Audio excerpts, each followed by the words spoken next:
नमस्कार, पिटारा चैनल में आपका स्वागत है। प्रस्तुत है कहानी सदगति, जिसके लेखक हैं मुंशी प्रेमचंद जी और कहानी को स्वर दिया है डॉक्टर शिखा सुनील ने। तो आइए सुनते हैं कहानी सदगति। दुखी चमार द्वार पर झाड़ू लगा रहा था और उसकी पत्नी झुरिया घर को गोबर से लीप रही थी। दोनों अपने अपने काम से फुर्सत पा चुके थे। तो चमारिर ने कहा, तो जाके पंडित बाबा से कह आओ ना, ऐसा ना हो कहीं चले जाए। दुखी, हाँ जाता हूँ, लेकिन यह तो सोच बैठेंगे किस चीज पर। झुरिया, कहीं से खटिया न मिल जाएगी, ठकुराने से मांग लाना। दुखी, तू भी कभी कभी ऐसी बात कह देती है कि देह जल जाती है। ठकुराने वाले मुझे खटिया देंगे? आप तक तो घर से निकलती नहीं, खटिया देंगे? कैथाने में जाकर एक लोटा पानी मांगू तो ना मिले, भला खटिया कौन देगा? हमारे उपले सेठे भूसा लकड़ी थोड़ी ही है कि जो चाहे उठा ले जाए। ले अपनी खटोली धोकर रख दे, गर्मी के तो दिन है, उनके आते आते सूख जाएगी। झुरिया, वो हमारी खटोली पर बैठेंगे नहीं, देखते नहीं कितने नेम धर्म से रहते हैं। दुखी ने जरा चिंतित होकर कहा, हाँ यह बात तो है, महुए के पत्ते तोड़कर एक पत्तल बना देता हूँ तो ठीक हो जाए। पत्तल में बड़े बड़े आदमी खाते हैं, वो पवित्र है। ला तो डंडा, पत्ते तोड़ दूं। झुरिया, पत्तल मैं बना लूंगी, तुम जाओ। लेकिन हाँ, उन्हें सीधा भी तो देना होगा, अपनी थाली में रख दूं। दुखी, कहीं ऐसा गजब ना करना, नहीं तो सीधा भी जाए और थाली भी फूटे। बाबा थाली उठाकर पटक देंगे। उनको बड़ी जल्दी क्रोध चढ़ जाता है और क्रोध में पंडिताइन तक को नहीं छोड़ते। लड़के को ऐसा पीटा कि आज तक टूटा हाथ लिए फेंकता है। पत्तल में सीधा भी देना, हाँ, मुदत तो मत छूना। झूरी गोंड की लड़की को लेकर साहू की दुकान से सब चीजें ले आना। सीधा भरपूर हो, सेर भर आटा, आधा सेर चावल, पाव भर दाल, आध पाव घी, नून, हल्दी और पत्तल में एक किनारे 4 आने पैसे रख देना। गोंड की लड़की ना मिले तो भुर्जिन के हाथ पैर जोड़कर ले आना। तू कुछ मत छूना, नहीं तो गजब हो जाएगा। इन बातों की ताकीद करके दुखी ने लकड़ी उठाई और घास का एक बड़ा सा गट्ठा लेकर पंडित जी से अर्ज करने चला। खाली हाथ बाबा जी की सेवा में कैसे जाता? नजराने के लिए उसके पास घास के सिवाय और क्या था? उसे खाली हाथ देखकर तो बाबा दूर से ही दुत्कार देते। पंडित घासीराम ईश्वर के परम भक्त थे। नींद खुलते ही ईश्वर उपासना में लग जाते।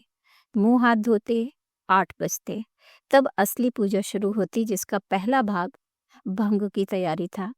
उसके बाद आध घंटे तक चंदन रगड़ते, फिर आईने के सामने एक तिनके से माथे पर तिलक लगाते। चंदन की 2 रेखाओं के बीच में लाल रोरी की बिंदी होती थी। फिर छाती पर, बाहों पर चंदन की गोल गोल मुद्रिकाएं बनाते। फिर ठाकुर जी की मूर्ति निकालकर उसे नहलाते, चंदन लगाते, फूल चढ़ाते, आरती करते, घंटी बजाते। 10 बजते बजते वो पूजन से उठते और भंग छानकर बाहर आते। तब तक 2-4 यजमान द्वार पर आ जाते। ईश्वर उपासना का तत्काल फल मिल जाता। वही उनकी खेती थी।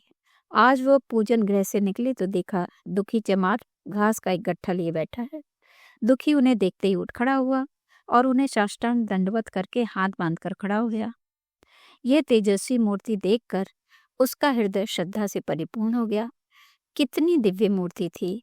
छोटा सा गोल मटोल आदमी, चिकना सिर, फूले गाल, ब्रह्म तेज से प्रदीप्त आंखें, रोरी और चंदन देवताओं की प्रतिमा प्रदान कर रही थी। दुखी को देखकर श्रीमुख से बोले, आज कैसे चला रे दुखिया? दुखी ने सिर झुकाकर कहा, बिटिया की सगाई कर रहा हूँ महाराज, कुछ साइत सगुन विचारना है, कब मर्जी होगी? घासी, आज मुझे छुट्टी नहीं है, हाँ सांझ तक आ जाऊंगा। दुखी, नहीं महाराज, जल्दी मर्जी हो जाए, सब सामान ठीक कर आया हूँ, ये घास कहाँ रख दूं? घासी, इस गाय के सामने डाल दे और जरा झाड़ू लेकर द्वार तो साफ कर दे। ये बैठक भी कई दिन से लीपी नहीं गई है, इसे भी गोबर से लीप दे, तब तक मैं भोजन कर लूं, फिर जरा आराम करके चलूंगा। हाँ, ये लकड़ी भी चीर देना। खलिहान में 4 खांची भूसा पड़ा है, उसे भी उठा लाना और भूसैली में रख देना। दुखी फौरन हुक्म की तामील करने लगा। द्वार पर झाड़ू लगाई, बैठक को गोबर से लिपा। तब 12 बज गए। पंडित जी भोजन करने चले गए। दुखी ने सुबह से कुछ नहीं खाया था। उसे भी जोर की भूख लगी, पर वहां खाने को क्या धरा था। घर यहाँ से मील भर था, वहां खाने चला जाए तो पंडित जी बिगड़ जाएं। बेचारे ने भूख दबाई और लकड़ी फाड़ने लगा। लकड़ी की मोटी सी गांठ थी, जिस पर पहले कितने ही भक्तों ने अपना जोर आजमा लिया था। वो उसी दमखम के साथ लोहे से लोहा लेने के लिए तैयार थी। दुखी घास छीलकर बाजार ले जाता था। लकड़ी चीरने का उसे अभ्यास न था। घास उसके खुरपे के सामने सिर झुका देती थी।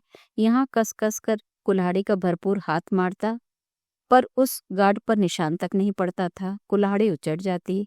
पसीने में तर था, हाँफता था, थक कर बैठ जाता था, फिर उठता था। हाथ उठाए न उठते थे, पांव कांप रहे थे, कमर न सीधी होती थी, आंखों तले अंधेरा हो रहा था, सिर में चक्कर आ रहे थे, तितलियां उड़ रही थी, फिर भी अपना काम किए जाता था। अगर एक चिलम तंबाकू पीने को मिल जाती तो शायद कुछ ताकत आती। उसने सोचा, यहाँ चिलम और तंबाकू कहाँ मिलेगी, बामनों का पूरा है। बामन लोग हम नीच जातों की तरह तंबाकू थोड़े ही पीते हैं। सहसा उसे याद आया कि गांव में एक कोढ़ भी रहता है, उसके यहाँ जरूर चिलम तंबाकू होगी। तुरंत उसके घर दौड़ा। खैर, मेहनत सफल हुई। उसने तंबाकू भी दी और चिलम भी दी, पर आग वहां ना थी। दुखी ने कहा, आग की चिंता ना करो भाई, मैं जाता हूँ, पंडित जी के घर से आग मांग लूंगा। वहां तो अभी रसोई बन रही थी। ये कहता हुआ वो दोनों चीजें लेकर चला आया और पंडित जी के घर में बरौठे के द्वार पर खड़ा होकर बोला, मालिक, रच के आग मिल जाए तो चिलम पी लें। पंडित जी भोजन कर रहे थे। पंडिताइन ने पूछा, ये कौन आदमी आग मांग रहा है? पंडित, अरे वही ससुरा दुखिया चमार है, कहा है थोड़ी सी लकड़ी चीर दे। आग तो है, दे दो। पंडिताइन ने भवे चढ़ाकर कहा, तुम्हें तो जैसे पोती पत्रे के फेर में धर्म करम किसी बात की सुध ही नहीं रही। चमार हो, धोबी हो, पासी हो, मुंह उठाए घर में चला आए।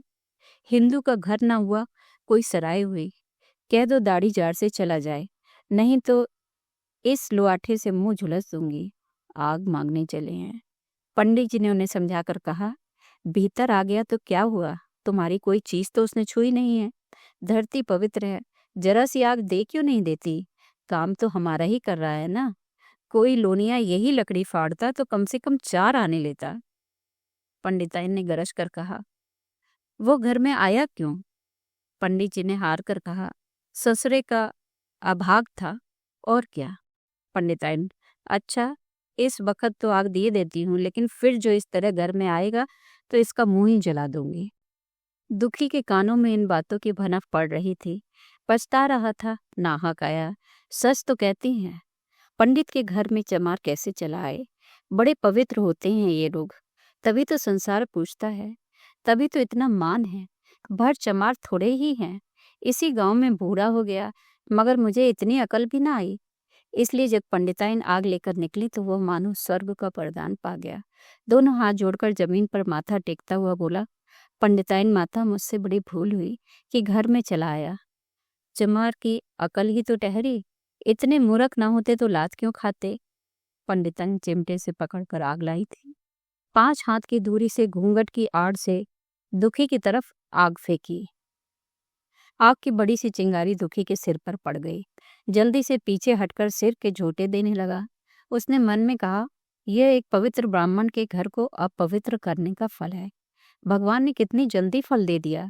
इसी से तो संसार पंडितों से डरता है और सबके रुपए मारे जाते हैं।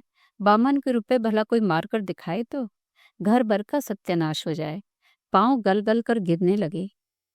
बाहर आकर उसने चिलम पी और फिर कुल्हाड़ी लेकर जुट गया। खट खट की आवाजें आने लगी। उस पर आग पड़ गई तो पंडिताइन को कुछ दया आ गई। पंडित जी से बोली कि इस चमरवा को भी कुछ खाने को दे दो, बेचारा कब से काम कर रहा है, भूखा होगा। पंडित जी ने इस प्रस्ताव को व्यवहारिक क्षेत्र से दूर समझकर पूछा, रोटियां हैं? पंडिताइन, 2-4 बज जाएंगे। 2-4 रोटियों में क्या होगा, चमार है, कम से कम शेर भर चढ़ा जाएगा। पंडिताइन कानों पर हाथ रखकर बोली, अरे बाप रे, शेर भर? तो फिर रहने दो। पंडित जी ने अब शेर बनकर कहा, कुछ भूसी चोकर वो तो आटे में मिलाकर 2 ठो लिट्ठा ठोंक दो, साले का पेट भर जाएगा। पतली रोटियों से इन नीचों का पेट नहीं भरता, इन्हें तो ज्वार का लिट्टा चाहिए। पंडिताइन ने कहा, अब जाने भी दो, धूप में कौन मरे। दुखी ने चिलम पीकर फिर कुल्हाड़ी संभाली। दम लेने से जरा हाथों में ताकत आ गई थी। कोई आध घंटे तक फिर कुल्हाड़ी चलाता रहा। फिर बेदम होकर वहीं सिर पकड़कर बैठ गया। इतने में वही गोंड वहां आ गया। बोला, क्यों जान देते हो बूढ़े बाबा, तुम्हारे फाड़े ये गांठ न फटेगी, नाहक हलकान हो रहे हो। दुखी ने माथे का पसीना पोंछकर कहा, अभी गाड़ी भर भूसा भी ढोना है भाई। गोंड, कुछ खाने को मिला कि नहीं, या केवल काम ही कराना जानते हैं, जाके मांगते क्यों नहीं। दुखी, कैसी बात करते हो जिखिरू, ब्राह्मण की रोटी हमको पचेगी। गोंड, पचने को पच जाएगी, पहले मिले तो। मूछों पर ताव देकर भोजन किया और आराम से सोए। तुम्हें लकड़ी खाड़ने का हुक्म लगा दिया। जमींदार भी कुछ खाने को देता है, हाकिम भी बेगार लेता तो थोड़ी बहुत मजूरी देता है, ये उनसे भी बढ़ गया, उस पर धर्मात्मा बनते हैं। दुखी, धीरे धीरे बोलो भाई, कहीं सुन ले तो आफत आ जाए। ये कहकर दुखी फिर संभल पड़ा और कुल्हाड़ी की चोट मारने लगा। चिखुरी को उस पर दया आ गई। आकर कुल्हाड़ी उसके हाथ से छीन ली और कोई आध घंटे खूब कस कर कुल्हाड़ी चलाई, पर गांठ में एक भी दरार न पड़ी। तब उसने कुल्हाड़ी फेंक दी और यह कहकर चला गया कि तुम्हारे फाड़े ये न फटेगी, जान भले ही निकल जाए। दुखी सोचने लगा, बाबा ने ये गांठ कहाँ छोड़ रखी थी कि फाड़े नहीं पड़ती, कहीं दरार तक तो पड़ी नहीं। मैं कब तक इसे चीरता रहूंगा। अभी घर पर 100 काम पड़े हैं। कार परोजन का घर है, एक न एक चीज घटी रहती है, पर इन्हें इसकी क्या चिंता। चलूं जब तक भूसा ही उठा लाऊं। कह दूंगा, बाबा आज तो लकड़ी नहीं फटी, कल आकर फाड़ दूंगा। उसने झौआ उठाया और भूसा ढोने लगा। खलियान यहाँ से 2 फर्लांग से कम ना था। अगर झौआ खूब भर भर कर लाता तो काम जल्दी खत्म हो जाता। फिर झौए को उठाता कौन। अकेले भरा हुआ झौआ उससे न उठ सकता था, इसलिए थोड़ा थोड़ा लाता था। 4 बजे कहीं भूसा खत्म हुआ। पंडित जी की नींद भी खुली। मुंह हाथ धोया, पान खाया और बाहर निकले। देखा तो दुखी झौआ सिर पर रख के सो रहा है। जोर से बोले, अरे दुखिया तो सो रहा है, लकड़ी तो अभी ज्यों की त्यों पड़ी हुई है। इतनी देर तू करता क्या रहा। मुट्ठी भर भूसा ढोने में सांझ कर दी, उस पर सो रहा है। उठा ले कुल्हाड़ी और लकड़ी फाड़ डाल। तुझसे जरा सी लकड़ी नहीं फटती, फिर साहित्य भी वैसी ही निकलेगी। मुझे दोष मत देना। इसी से कहा है कि नीच के घर में खाने को हुआ तो उसकी आंख बदली। दुखी ने फिर कुल्हाड़ी उठाई। जो बातें पहले से सोच रखी थी वो सब भूल गई। पेट पीठ में धंसा जाता था। आज सवेरे जलपान तक न किया था, अवकाश ही न था। उठना ही पहाड़ मालूम होता था। जी डूबा जाता था, पर दिल को समझा कर उठा। पंडित हैं, कहीं शायद विचार ना करें ठीक से तो सत्यानाश हो जाएगा। जब ही तो संसार में इतना मान है इनका। साहित्य का तो सारा खेल है, जिसे चाहे बिगाड़ दें। पंडित जी गांठ के पास आकर खड़े हो गए और बढ़ावा देने लगे। हाँ, मार कस के, और मार कस के। मार अबे, जोर से मार, तेरे हाथ में तो जैसे दम ही नहीं है। लगा कस के। खड़ा सोचने क्या लगता है। हाँ बस, फटा ही चाहती है, दे उसी दरार में। दुखी अपने होश में न था। न जाने कौन सी गुप्त शक्ति उसके हाथों को चला रही थी। वह थकान, भूख, कमजोरी सब मानो भाग गई। उसे अपने बाहुबल पर स्वयं आश्चर्य हो रहा था। एक एक चोट वज्र की तरह पड़ती थी। आध घंटे तक वह उसी उन्माद की दशा में हाथ चलाता रहा, यहाँ तक कि लकड़ी बीच से फट गई और दुखी के हाथ से कुल्हाड़ी छूटकर गिर पड़ी। इसके साथ वह भी चक्कर खाकर गिर पड़ा।